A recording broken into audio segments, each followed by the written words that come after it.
Why are you still fighting the struggle to have independence for Biafra? We are fighting for independence, not fighting physically with guns and bullets. We are fighting in terms of our agitation. We are fighting in terms of our belief. We're fighting in terms of our consistency to ensure that we are free, because we're not free. As a free people, we can afford to make life better for our people. Right now, we can't do that because of how Nigeria is structured and because of the very flawed foundations upon which Nigeria rests. You called for a referendum latest this year, November, you said, I think. Yes. If that doesn't happen, what's the way forward? Because the way it looks like the government will definitely not agree to that. Then there'll be no elections in Biafra land. No more elections here. They can put whoever they like in office.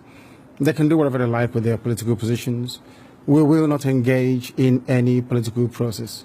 You said it's a peaceful struggle, but Yes. there are some videos of you appearing in the past, especially abroad, in particular in one conference in the US, where you said you need weapons to defend yourself. You need guns and ammunition. How can we understand that in the context that you're saying it's a peaceful struggle? I'm sure you've heard about the Fulani headsmen killing people all over the place. Have you heard about it? Of course. Exactly. So how do you intend to defend yourself against Fulani headsmen without guns and bullets? They've been killing our people, raping our women, destroying crops in the farms, and no one does anything about it. Is that how human beings are supposed to live?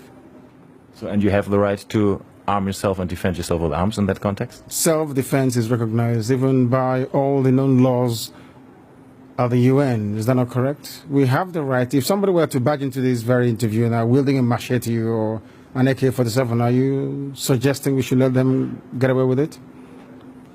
You were detained for almost 2 years, from 2015 on, and actually there was no trial. No trial ever happened, and despite several court rulings that said you were supposed to be released, you were not released. Yes.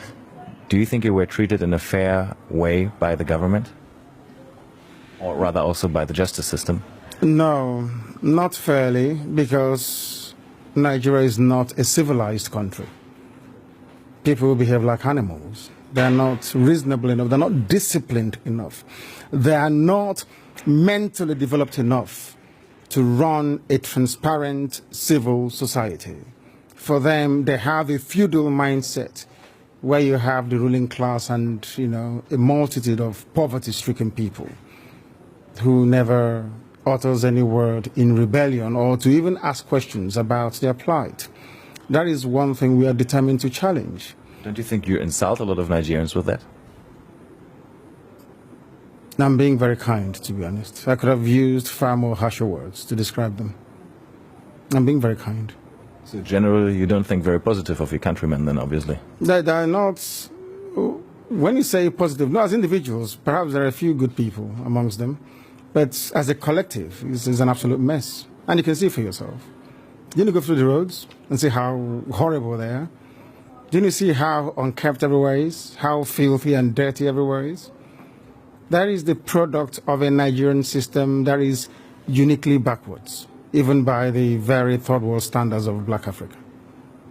That's the fact, and people must face up to it. Well, I traveled in the north quite extensively, and I went to very remote areas sometimes where you would still find Igbo people living there, peaceful together with communities in the north. Don't you sometimes think that you might endanger their peaceful coexistence with the communities there, that they might get into trouble with that? So if they're living so peacefully together, or cohabiting so peacefully as you put it, how come you hear about all those uprisings in the north where southern Christians are being slaughtered and nothing gets done about it? Are you telling me that that is normal? People are in the north out of a dire need, necessity more or less, to try and survive. Because here, the entire production process has been emasculated by people and policies that are geared towards ensuring that our people exist in perpetual state of poverty, and that is unacceptable to us.